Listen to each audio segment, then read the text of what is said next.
This is wonderful. It's going to be safer to go ziplining this year, 2024. Why? Probably because of my letter that came out about 2022 after a standards committee proposed some ideas for stopping zipliners. I'm a zipline expert. I've got 5+ patents on braking and spring systems for zipline trolleys. We built the first giant zipline that broke records at Park City Mountain Resort in 2002. This zipline used this trolley, a 25-pound trolley, to slow the riders down, and then they would take it off each time. Now it's a retrieval system, but 0 braking-related accidents at Park City Mountain Resort, and the resort paid for the $600,000 zipline in 6 months. What happened?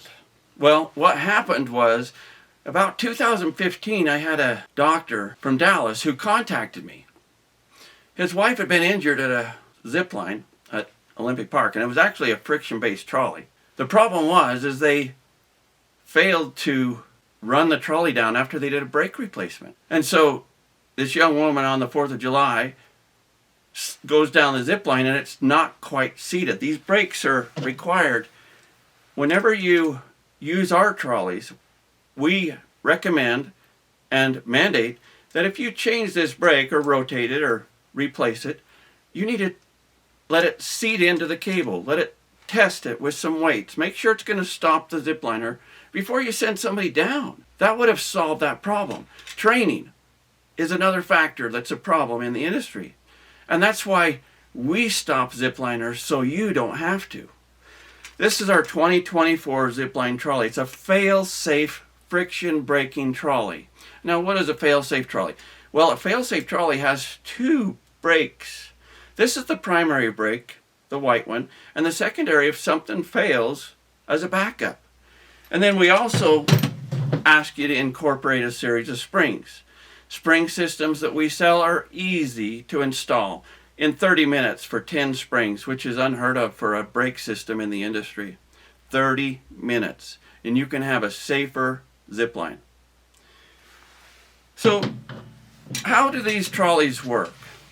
Well, this gives you a little of an idea. This is our 2019 example. It has handles, and if you'll notice, I can move this handle back and forth to different pin placements. There are different numbers here.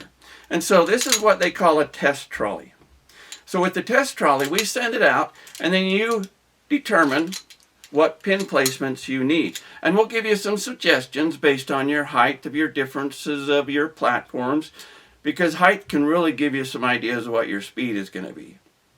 So with this test trolley, then you send it back to us, and if you decide you don't need the handles, and you want a trolley like this one, this is our 2024 version. It'll come back to you with the numbers of pin placements that you already have selected in your testing process. And you can see some of our videos in the background. We're testing these things for the last 5 or 6 years, and they're working flawlessly. These are the safest trolley on the market today. And they have been for 22 years. It's just, when I got back in the industry, after an accident, I realized that the big giant trolley that we had at Park City Mountain Resort had the technology for friction braking, but at 25 pounds, nobody wanted to haul this through a zipline tour. You know, this is 25 pounds. It gets tiring.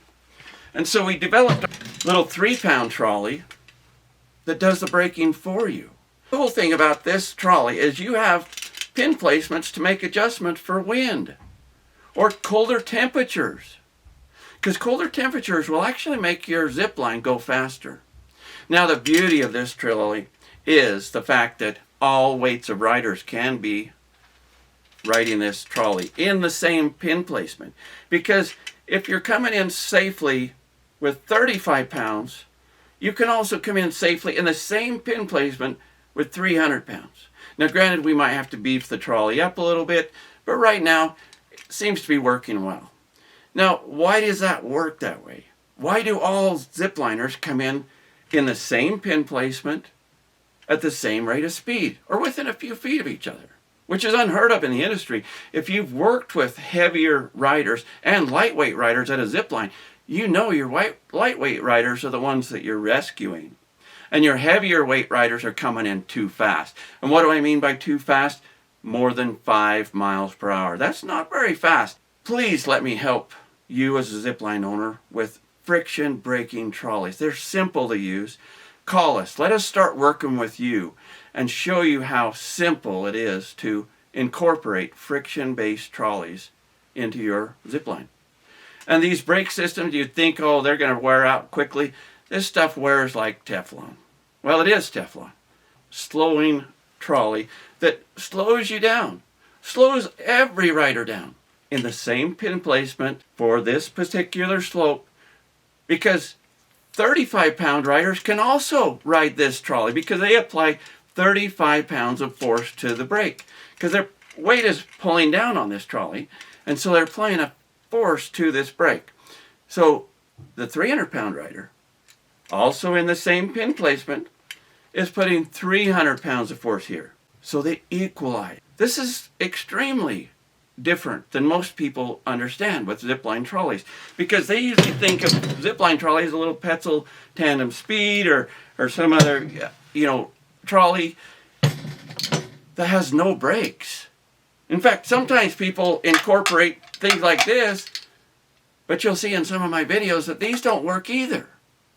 The problem is your patrons and your staff may not be paying attention when you tell them how to do the braking, or they might get sidetracked when they were going to brake the patron coming in, as you'll see in my videos.